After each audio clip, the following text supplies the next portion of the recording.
उद्देश्य ये है कि पंडित दीनदयाल उपाध्याय के सपनों को साकार करने के लिए समाज के उस वर्ग को यदि हमने जागरूक ना किया, उनको नशे से नहीं बचाया, तो उनके पास आने वाला जो धन है वो उनके पास स्थिर नहीं रह पाएगा और नित्य ना रह जाए। इसलिए आज के कार्यक्रम के माध्यम से मैं ज्योति बाबा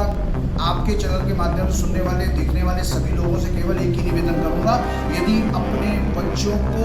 अपनी भावी पीढ़ी को नशे के रोग से बचाना चाहते हैं, याद रखना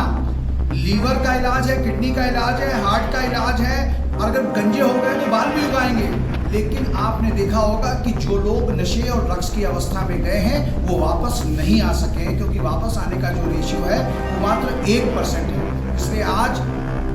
हमें नशे के रोग से अपने बच्चों को बचाना होगा, और तभी, क्योंकि पूरी दुनिया आज चाह रही है कि इस देश के 68% जो युवा हैं, जो अभी 30 वर्ष के नीचे के हैं, उनको किसी न किसी प्रकार के नशे के उसमें डालो, क्योंकि बाकी सारे मुल्कों को अगर आप आंकड़ा करो तो सभी बुजुर्ग हो रहे हैं, सभी जगह 60 से ऊपर के लोगों की संख्या बढ़ रही है। हमारे देश में नौजवान पीढ़ी है, और इस नौजवान पीढ़ी को डैमेज करने के लिए हर तरफ से सारे देश किसी भी तरह से हमारे देश के युवाओं को बीमार करना चाहते हैं, रोगीला बनाना चाहते हैं, कुंद करना चाहते हैं, और उनका आर्थिक शोषण करना चाहते हैं, शारीरिक शोषण करना चाहते हैं, ताकि देश विकसित राष्ट्र न बन सके। क्योंकि देश अगर ये विकसित राष्ट्र बना तो पूरी दुनिया में सनातन संस्कृति का विकास हुआ। आज के इस कार्यक्रम में कौन कौन से लोग प्रमुख रूप से शामिल रहे? आज के इस कार्यक्रम में पंडित दीनदयाल उपाध्याय एग्रीकल्चर एवं आयुर्वेदिक रिसर्च संस्थान के तत्वाधान में ये कार्यक्रम संपन्न हुआ, जिसमें कि मुख्य रूप से विशिष्ट अतिथि के रूप में जस्सी शुक्ला जी, हमारे अति विशिष्ट अतिथि के रूप में हमारे साथ योग ज्योत इंडिया के राष्ट्रीय अध्यक्ष माननीय अमरजीत सिंह पम्मी भैया, और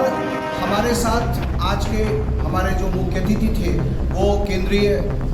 शहरी एवं आवास मंत्री माननीय कौशल किशोर जी, हमारे साथ सुमित जी जो बाराबंकी के हमारे जिला प्रभारी हैं, और भरत पटेल जी, संजय मिश्रा जी, और तमाम सारे साथी,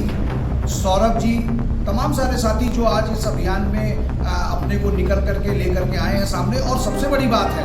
विकिरण के ऊपर भी हम काम कर रहे हैं। विकिरण आज जो रेडिएशन है वो बहुत तरीके से फैल रहा है।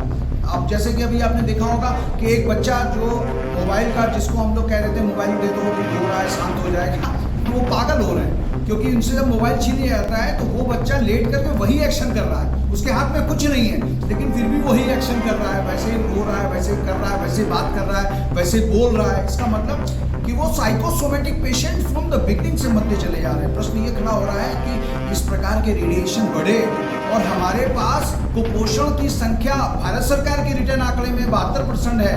जो 72% बच्चे जो है हमारे यहाँ कुपोषित अवस्था में जन्म लेते हैं। तो ये जो कुपोषण और ये क्या कहते हैं आपका जो रेडिएशन और उसके साथ नशा, ये तीनों का कॉकटेल मिलेगा तो फिर हम कहाँ डेवलप कर पाएंगे। इसलिए हमारी जो संस्था का मुख्य लक्ष्य है, उद्देश्य है, तमाम सारे संगठन जो आज देश में काम कर रहे हैं उनको जोड़ते हुए नशा मुक्त भारत के संकल्प को पूरा